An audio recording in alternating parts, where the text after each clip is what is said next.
Dawn of Dragons, Season 2, Episode 1. The Games.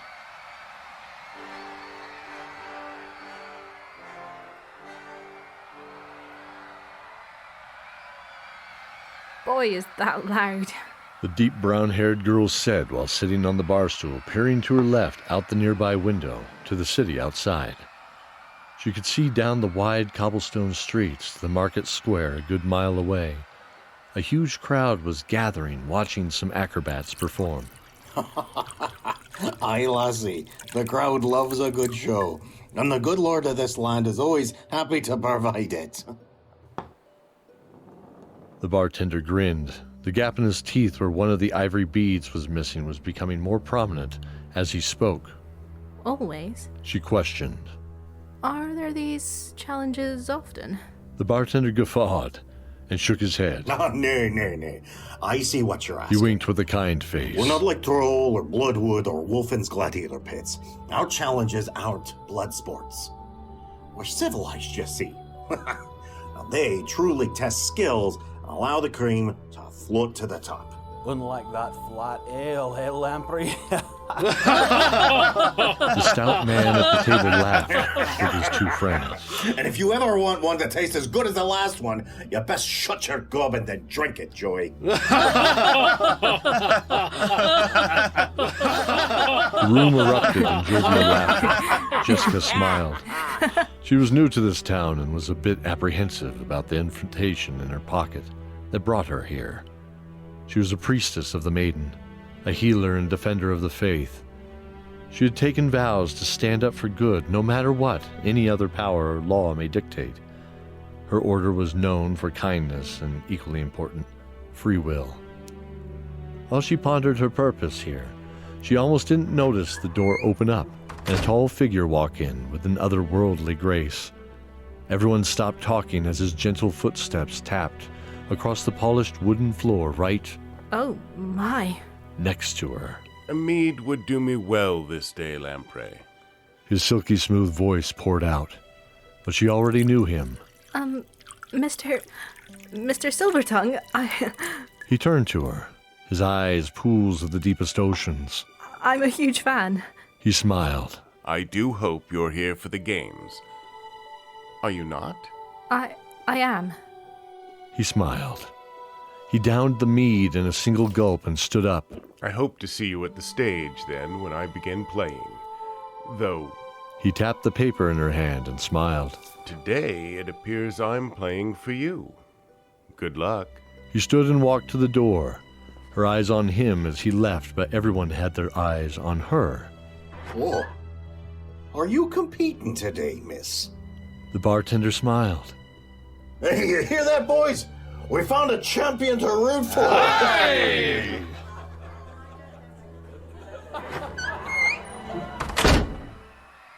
It was now well into the afternoon.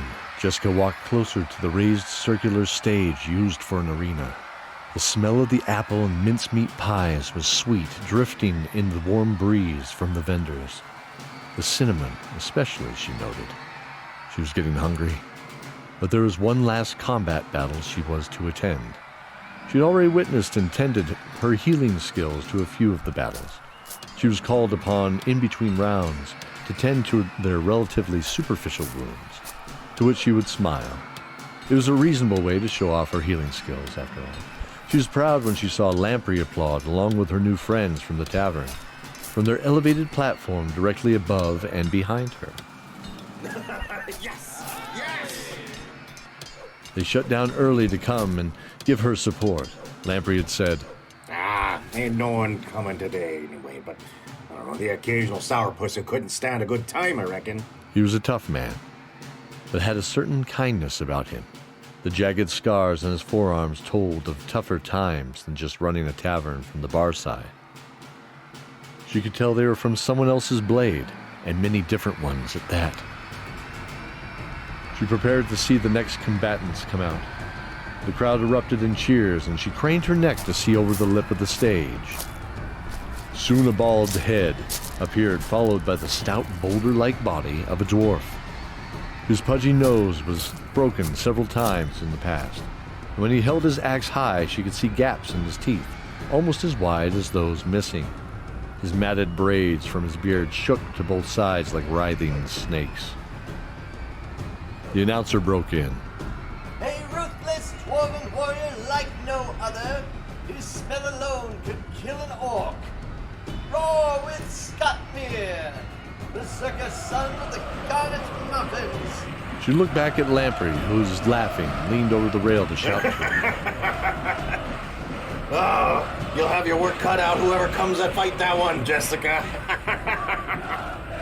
The crowd quieted down as she heard the soft clanking of the thick, heavy plate mail. He was tall by most standards, even from her position on the ground looking up. His armor was worn and tarnished to a dull tin color, almost black in spots. The armor hung close like a second skin on his entire body. A red cloak flowed over his shoulders and draped to the knee, covering the dirty, tattered cream muslin of the belted tunic. He was completely armored, except his black and gray-haired head. Unlike other armored combatants, he chose not to wear a helmet. A short beard hung from his chin. A strong jaw tensed as he looked out to the crowd with deep blue eyes, behind which held a secret, she was sure. She looked back at Lamprey. He was staring with a face that was trying to place what stood before him, intensely. Really? Well, he wouldn't tell us more than only his name, folks. Give a warm welcome to Keldor. Jessica joined the crowd in welcoming him with a cheer. She looked behind and saw her friends cheering as well, all except Lamprey.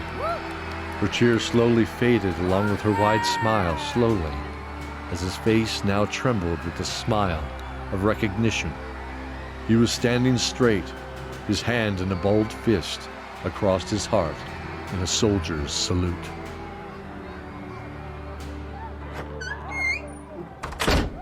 The battle had been called a draw, and both winning favor to the judges.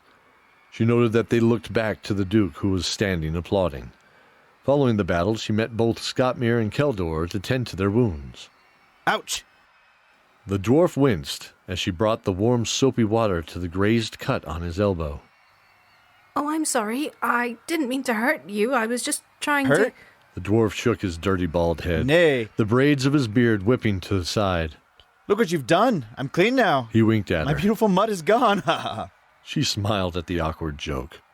Not the cleanest or politest of company, he was at least kind and pleasant. You should be thanking the kind lady, friend. Keldor smiled, resting his mailed hands and leaning on the great sword turned down to the ground in front of him. He looked at her, his smile widening. And thank you. Yeah, thanks. Scottmere jumped up and walked to Keldor. Oh, that was fun. I would have won, you know. He laughed, smiling. For sure, brave Scottmere. Absolutely you would have. He turned to Jessica. The rogue challenge is next. Come, let's see what lies in store for them. Sounds good. Jessica said, looking behind her to see her friends cheering, but Lamprey was now gone. This is amazing. Scottmere shoved the pie into his mouth, mashing it partially on his face. Crumbs and globs of warm, sweet apple filling, and crust falling and sticking to the hairs across his broad chest. Jessica's eyes were focused on eating the steak and kidney pie, wrapped in parchment without a mess. She hadn't eaten since the morning's small breakfast of a few eggs at the inn, and she was feeling quite famished. It really is good. She responded as she hungrily took a bite, while walking through the wide aisle between the stands. Keldor strode next to her with a leg of turkey in one hand and a crumpled cloth in the other, mopping the grease from his cheeks periodically. There, we should be able to see from that spot. Keldor pointed to a spot next to an elf in a long dark robe. A single tawny-colored pauldron was attached to his right shoulder. Jessica walked in, first next to the elf, followed by Scottmere and Keldor. Whoa! Jessica clasped her mouth in surprise. The pauldron spun its feathered face toward her, revealing itself as an owl. The elf smiled at her. Hello? He smiled from one corner of his mouth at her. Hello? Yeah, hey there. Scottmere chimed in, almost dancing with excitement. Your owl looked real tasty. The elf rolled his eyes as he sneered out. Go. The owl leapt from his shoulder to sail upward and above the stage. I am Jessica. She smiled. The elf composed himself. Yes, I saw you earlier. You did well with your healing arts. I am Vix, He bowed. master of the arcane. Scottmere grunted. Why you have an owl? Vix looked at him. You should have one too. He leaned down slowly. With it, you can see what it sees. As he stood back up, Jessica asked. What does your owl see now? Vix looked at her with a smile. The same thing as you and I. Only He looked at Scottmere. higher. Scottmere glared at the joke as Vix laughed. A hush fell across the crowd. Ladies and gentlemen, a swashbuckler from the old world will now attempt to remove all the bells without ringing a single one. As he approaches the stage now, folks, being escorted by none other than Elias Silvertongue. Jessica smiled. The rogues must be very agile to perform these tests. Vix said under his breath to her. She smiled and nodded. She saw Silvertongue himself walk out with a young man no more than 20, she gathered. He had a short, dark beard and a burgundy tunic. Once a fine piece of clothing showed some harder wear of the road. Silvertongue placed a hand on his shoulder. Zoran, if you would, please. The young man nodded. All right, here we go. The crowd went deathly silent. Silently, he stepped across the tile floor. After a few steps, he paused as two guards each poured a bucket of gravel all over the tiles. He proceeded again, cautiously, and still silent. He approached the 6-foot-tall dummy. He methodically plucked a bell, muting the tongue with his thumb. As he slipped it into his tunic, he repeated this action for all 10 bells and then held up his hands. The crowd erupted in cheers. Silvertongue walked out onto the stage. We only test the rogue, never compete. Rogues either are or they are not experts. Though, if you ask one, they would all claim to be experts, provided you didn't wear a badge. Horns blasted from the Duke's platform above the stage. Silvertongue looked to the Duke, who was now standing, revealing the red and gold velvet outfit, his arms outstretched. Citizens of Ellington and beloved visitors to our festival, time is short and a decision must now be made. I have seen enough. I have seen our champions. I've seen the strength one powerful fighter has, both in the skills only a seasoned veteran could have. Also the raw power of unbridled rage. Step forward, both of you please, the warriors known as Keldor and Scottmere. Keldor and Scottmere smiled at each other as they stepped forward to the edge of the balcony. While they both fought, there was someone there to help and showed the love and care that only a true follower of the maiden could give. Please step forward. Jessica. Her head bowed. She stepped forward next to the grinning, gap-toothed Scottmere, who looked at her. Knew it would be you. A weaver of the arcane. Well, isn't this awkward? Vix breathed out from behind his stoic and proud face. Please step forward, Master Vix. Jessica knew the three of them were likely to win, but she hadn't seen the wizard's skill contest earlier in the day. She chuckled. Well, we are all right here, aren't we? Yes. Aren't we? Vix sighed. Finally, we have our rogue. Thank you, Zorin. The crowd cheered, and the trumpets blasted. I must meet with our champions. If you please, Elias Silvertongue, would you begin the celebration? He walked away as the crowd began to dance. This way, please. Jessica and the others were gently ushered by two smiling guards to the Duke's Keep on the other side of the grassy park, hosting the games. Excuse me? Well, I'm gonna ask anyway, Charles. And you can't stop me. Can I get your autograph, perchance? My wife will be so excited, I'm sure. Calm down, Robert. Oh, thank you. You were amazing. Absolutely amazing. The chamber was lined with dark, musky smelling wood, the traces of a sweet pipe smoke still lingering on the walls. A small fire was in the stone hearth, surrounded by a sculpture depicting a knight bowing to a maiden on one side, and a similar maiden handing a rose a similar knight on the other side. Jessica smiled. The depiction of her faith was favorable. The followers of the knight were known to be locked in the good and just law, where her beloved maiden bowed to no one. Only powers of the good and righteous. Thank you for joining me. You are all strangers to each other here, but not to me. He smiled, cupping his hands gently around the goblet he cradled as he walked to the window. The light cascaded across his gentle face. A close-cut beard of dark black hung to his cheeks, framing the strong jaw and its dark, kind eyes. This world is in peril. A dark force has risen under one known as Lord Pallas. Jessica noticed Zorin look downward, almost guilty. The Duke continued. In the nearby nation of Darkovnia, one of the many barons is guarding a treasure of great power somewhere beneath his mansion. One that could give us the edge we need to defend Bells against the dark rising force. Seeking this lost treasure, we need you, brave four, to go. They all nodded but Jessica. She looked puzzled. Excuse me, Your Grace. There are 5 of us here before you. He smiled and nodded.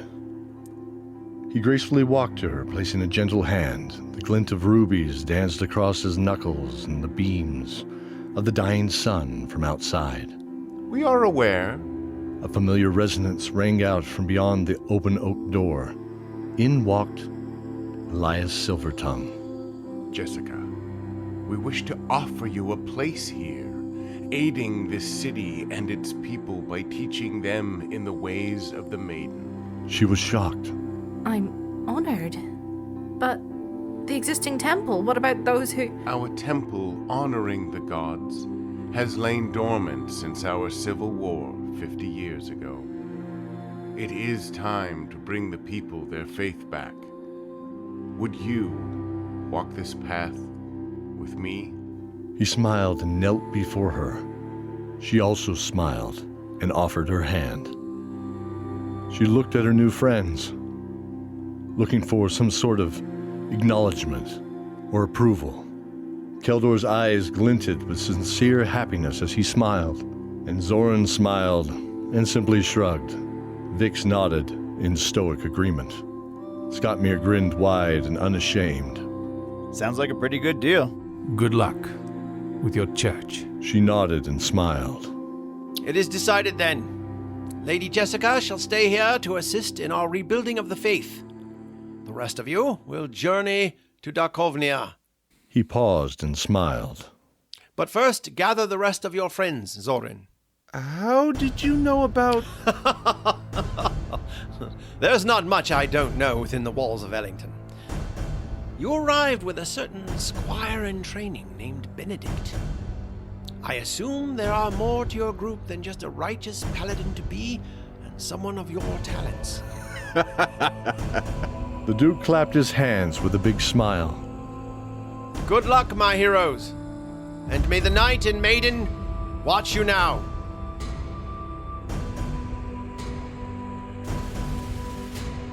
The Duke of Ellington is played by Michael J. Rigg of rigstories.com. Jessica is played by Maddie Searle from the Prickwillow Papers. Elias Silvertongue is played by Scott C. Brown of the Two Bards, One Mic podcast. The second guard is played by Corbin Miller from the Podville podcast. This is Vix, the chaotic you sniveling fools. Voiced by Daniel Nichols of the Happy-Go-Lucky podcast. Gottmere is played by Colton Jansen. Lamprey the bartender is voiced by Matthew Bianchi. Joy the barfly, Ellington Guard, played by Benjamin Corley. And I am Mike Ashley, your narrator. Please help support our magnificent cast by following their projects in the show notes and telling a friend. This episode of Dawn of Dragons is sponsored by our patrons and by Brave Adventurers, creators of printable paper miniatures, free online generators, and more. In February, their patrons will receive a set of 8 female paper mini adventurers for D&D and an ebook of Children of Anshar by K.J. Shadmond. But it doesn't stop there. In addition, one patron will also receive a plastic adventure kit by TableClicks featuring the iconic Brave Adventures artwork. They're supporting the TableClicks Kickstarter next month, so be sure to find out more at tableclicks.com. This is goodbye for now, but stay tuned for episode 2 coming soon, and remember the oath.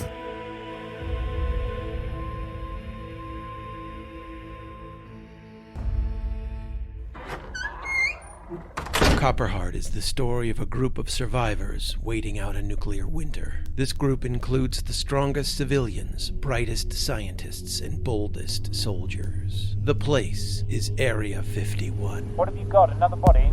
Hey, it's Dr. Cern and Dr. Bostich. Pinbrook's acting under the assumption that what we recovered was some kind of alien spacecraft. You can't just barge in here like this, Captain. Move! I will not let him hurt you again. Ever.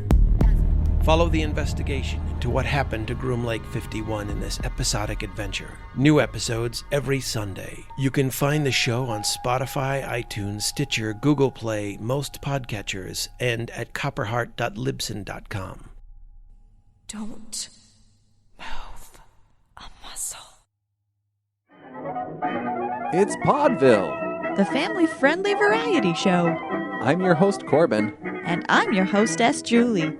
Every other Friday, we and our 4 kids bring you a show packed with silly games, outrageous vintage ads, wild stories, and catchy original songs. Find us at podville.com. That's PAUDVILLE.com. Or subscribe wherever fine pods are casted.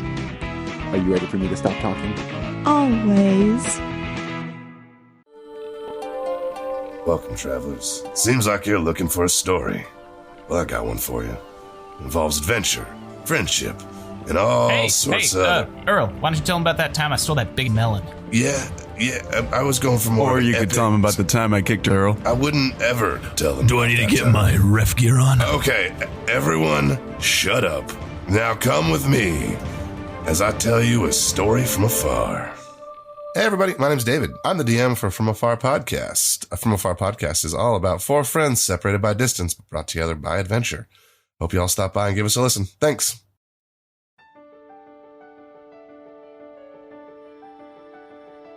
Now, Charlie, you and I have a deal. I'll be back for Christmas, which isn't that long from now. And you are going to make new friends and help Aunt Nani. You can't just leave me!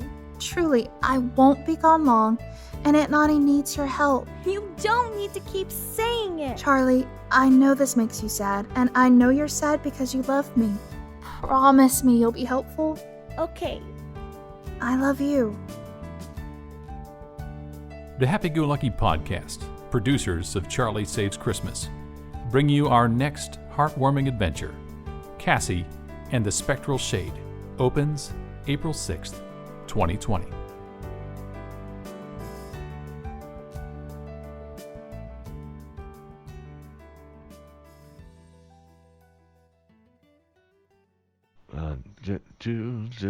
Mike. Yeah. Yep. Yep. Mike. Mike. Oh, what? What do you want, Cody? I don't know how to. I'm just gonna say this. Okay. Did you forget something? Forget something? Yeah. I don't forget things. You know this. Memory like an elephant. Yeah. No. Definitely pachyderm-like. You're sure?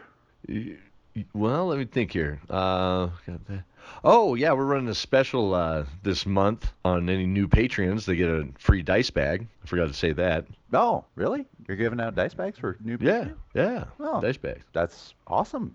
That's really cool. No, that's great. I'm glad. That's a really cool thing. I mean, the dice bags are popular, so that's neat. But no, that wasn't it. Oh.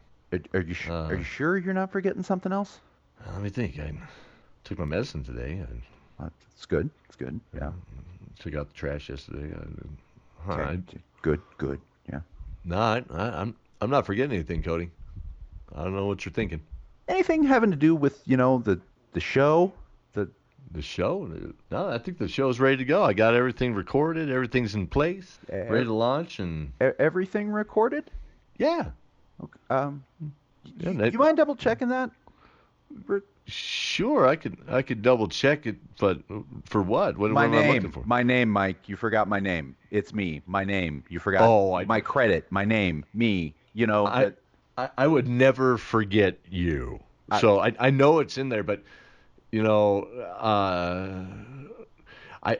know it's here. But okay. Just to play it safe, do you mind just kind of?